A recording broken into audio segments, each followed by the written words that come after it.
Hi, this is Pastor Bob. Welcome to Pastor Bob Daily. I got a message from a good friend that said, what do you do when you fall out of love with somebody? And, people are talking about that all the time, and most divorces, it seems, are based on that. I used to love you, now I don't.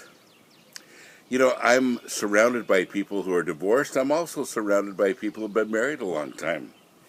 My parents will celebrate their 63rd anniversary this year. How do you fall in and out of love with people? Well, it seems like it's fairly easy to fall in love. These days, it seems like it's pretty easy to fall out of love. And what causes you to be so much in love with someone, and then all of a sudden 2 or 3 or 5 or 10 years later, you can't stand to be in the same room with them? What happens? How do we get from one place to another? Honestly. Folks, love takes nurturing. It always does. It doesn't matter if you're talking about love between two friends.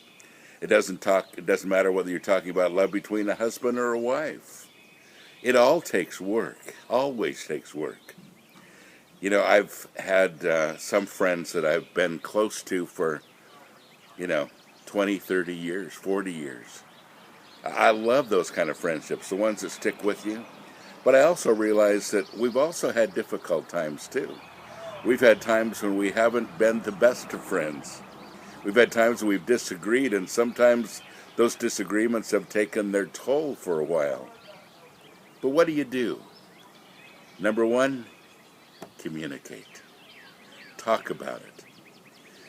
We play so many games that we cause so much damage because of it. When a wife says, no, everything's just fine, her husband says it doesn't seem to be fine, and she says, no, really, everything's okay, and it isn't okay.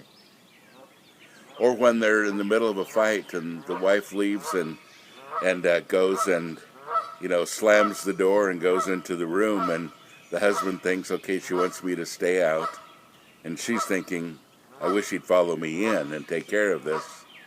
Communication. And we're too busy playing those kind of games that we don't understand from each other, that sometimes we get to that place where that understanding leads to some really hurt feelings that are difficult to get through. How do you take care of it? Well, I guess it'd be great to give that message to most newlyweds. Always communicate.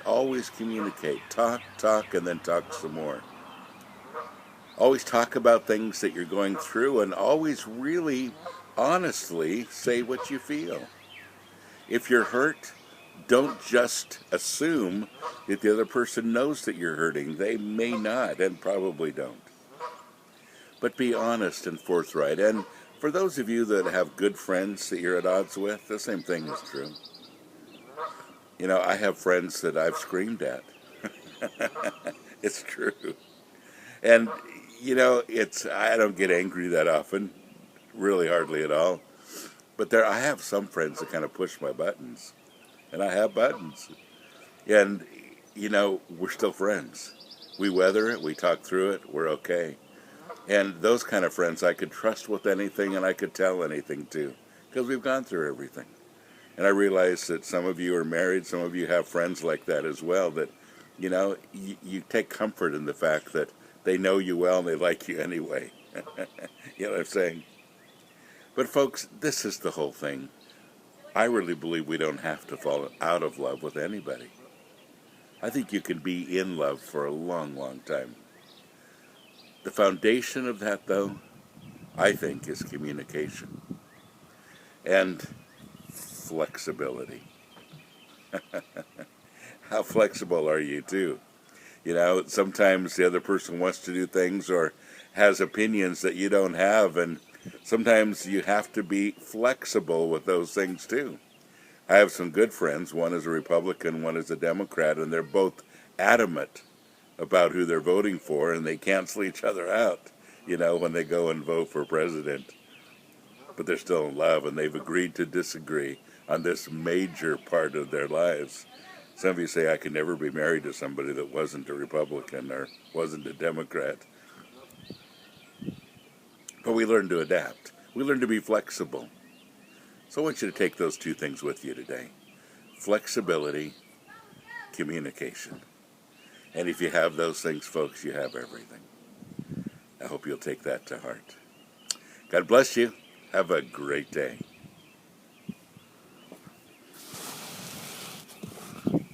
Really, have a great day. Go home now. Do something else. Turn this video off.